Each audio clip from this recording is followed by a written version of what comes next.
Assalamualaikum warahmatullahi wabarakatuh. Perkenalkan, nama saya Mahadi, NIM 2236211.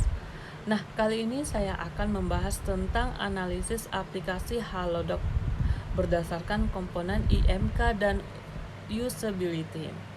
Halodoc adalah ekosistem layanan kesehatan terpadu dan terintegrasi hasil gabungan dua aplikasi kesehatan Labcon dan Apotik Antar. Nah, yang memungkinkan pengguna aplikasi mendapatkan akses terhadap layanan kesehatan secara mudah. Nah, dalam analisis ini kita akan membahas aplikasi Halodoc berdasarkan komponen IMK atau interaksi manusia dan usability dengan fokus pada aspek desain antarmuka dan nilai guna heuristik. Pada analisis ini, saya akan bahas tentang user interface yang ada pada aplikasi Halodoc yang berupa dengan layout dan grid, font, tipografi, logo, dan hierarki. Nah, layout dan grid pada aplikasi Halodoc. Layout atau tata letak adalah bentuk atau rangkaian dari berbagai komponen yang sengaja digabungkan dalam satu area yang membantu membuat suatu desain menjadi lebih menarik. Nah, grid adalah panduan dalam mengatur teks dan gambar yang terdiri dari garis vertikal dan horizontal sehingga membuat format kolom dan margin. Terus ada font tipografi pada aplikasi Halodoc. Nah, font adalah kumpulan huruf, angka, simbol, dan karakter lainnya yang memiliki gaya tertentu dan dirancang untuk digunakan dalam cetakan atau tampilan elektronik. Nah, analisis logo Halodoc itu, logo adalah suatu bentuk gambar yang merupakan identitas dari sebuah brand ya. Sebuah logo juga membantu perusahaan untuk diidentifikasi dengan gampang. Nah, untuk Halodoc, logo yang membantu mengidentifikasinya adalah seperti gambar ini. Ini dia, gambar Halodoc. Nah, hierarki pada aplikasi Halodoc. Nah, hierarki adalah prinsip mengkategorikan elemen secara visual berdasarkan tingkat pentingnya informasi. Nah, informasi yang lebih penting akan ditampilkan dengan lebih menarik secara visual, dan informasi lain yang mendukung akan muncul setelah informasi yang lebih penting. Nah, lanjut. Di sini kita akan bahas heuristic evaluation. Nah, atau bisa dibilang evolusi heuristik. Heuristik adalah metode penilaian kegunaan suatu produk digital yang bertujuan untuk memperbagus user experience. Nah, yang pertama, visibilitas of system. Status pengguna harus selalu diberitahu tentang operasi sistem dengan status yang mudah dipahami dan sangat terlihat yang ditampilkan di layar dalam waktu yang wajar.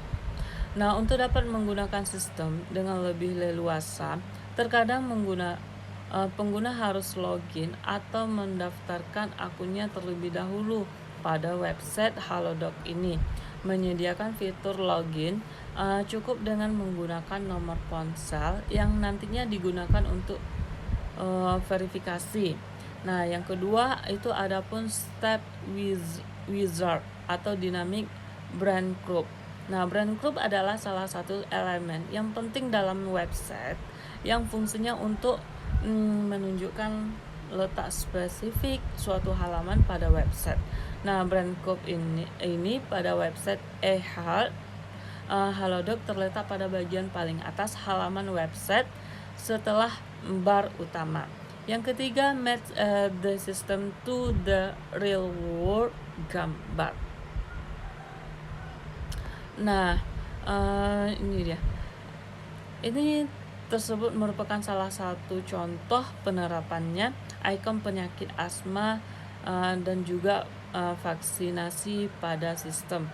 Kanan menggambarkan maksud dan arti yang sama seperti pada dunia nyata. Nah, yang kiri. Nih gambarnya. Oke, lanjut users, control and freedom. Nah, penggunaan seringkali memilih fungsi sistem secara tidak sengaja dan akan membutuhkan keluar darurat.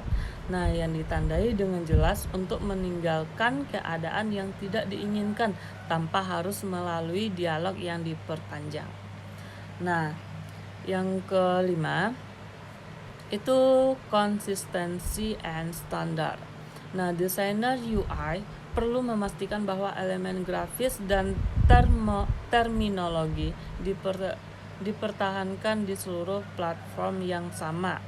Yang keenam itu ada error prevention. Nah, sistem harus dirancang dengan tepat untuk meminimalisir potensi kesalahan sistem yang selalu ada pada setiap kemungkinan. Nah, baik kesalahan yang berasal dari sistem itu sendiri maupun dari pengguna. Yang ketujuh, recognition rather than recall. Nah, tak jarang para pengguna tidak atau belum memahami betul apa yang dicarinya atau tidak dapat mengingat subjek yang akan dicarinya.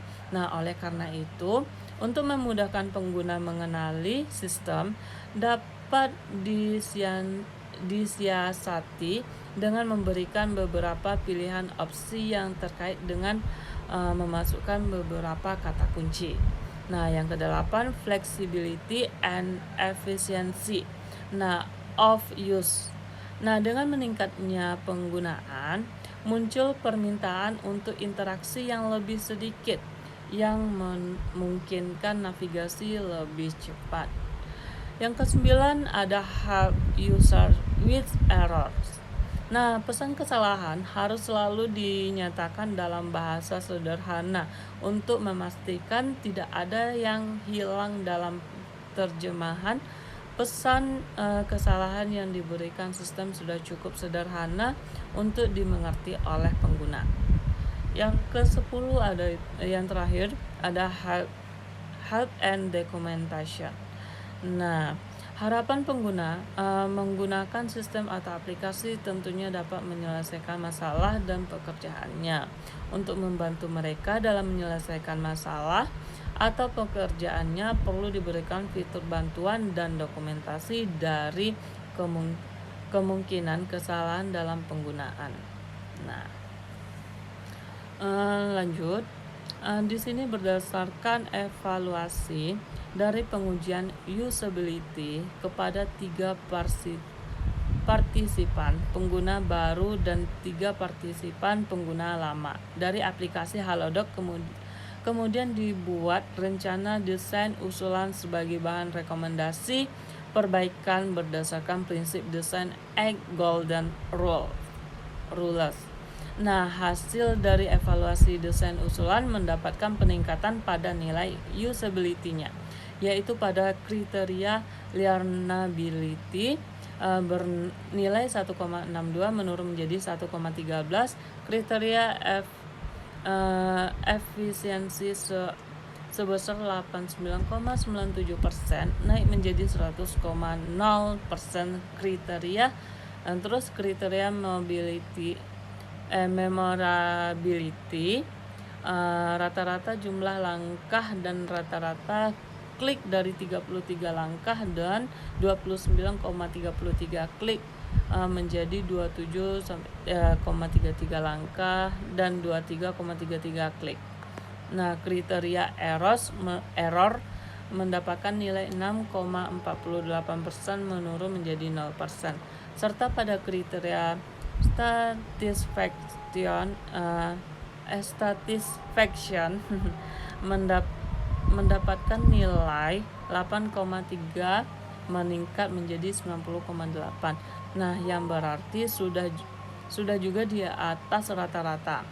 Nah, dengan hasil pengujian yang mengalami peningkatan dari nilai usability-nya, maka desain usulan dapat mudah digunakan oleh pengguna serta telah menyelesaikan permasalahan dari pengguna. Nah, sekian pembahasan tentang aplikasi Halodoc kali ini. Mudah-mudahan bermanfaat dan saya akhiri. Wassalamualaikum warahmatullahi wabarakatuh.